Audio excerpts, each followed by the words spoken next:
आपण बघत आहात हा कसबे सुकेने येथील संजय जाधव सरांचा प्लॉट आहे। हा जम्बोची व्हरायटी असली त्यावरती जे बंच नियोजन आहे ते चांगल्या पद्धतीने केलेलं आहे। तरी पण जर 28 ते 30 बंच जर झाडावर ठेवले आणि बेरी साईज कमी जर ठेवली तर जम्बोसारखी व्हरायटी किंवा ब्लॅकमधली व्हरायटी जर असेल तर कलर येण्यास अडचण येत नाही। पण तरीसुद्धा सूर्यप्रकाश प्रखर असल्यामुळे आणि इतर काही गोष्टी असल्यामुळे ज्या वेळेला आपल्याला कलरसाठी जर घ्यायचं असेल तर टुलिप 2.5 ml प्रति लिटर व रसिक 5 ml प्रति लिटर घेतल्यानंतर आपल्याला जे हे कलर येण्यासाठी जे अडचणी येतात ब्लॅक व्हरायटी असेल किंवा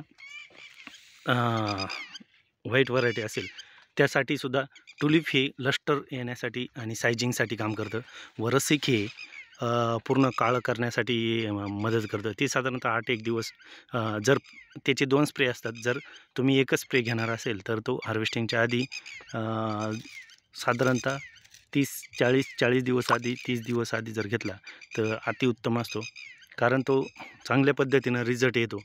आता आपण याचं रिझल्ट आपण त्यांना रिकमेंड केले टुलिप आणि रसिक, तर बघूया आपण हा प्लॉटमध्ये वापरण्याच्या आधीचा हा जो प्लॉट आहे जम्बो आणि वापरल्यानंतरचा जो प्लॉट आहे तो पण आपण बघणार आहोत। त्याचे रिझल्ट कसे आले हे त्यांच्या तोंडून आपण ऐकणार आहोत। तर आपण त्यांना रिकमेंड केलं आहे की टुलिप 2.5 ml व रसिक 5 ml प्रति लिटर, तर त्याचा चांगल्या पद्धतीनं रिझल्ट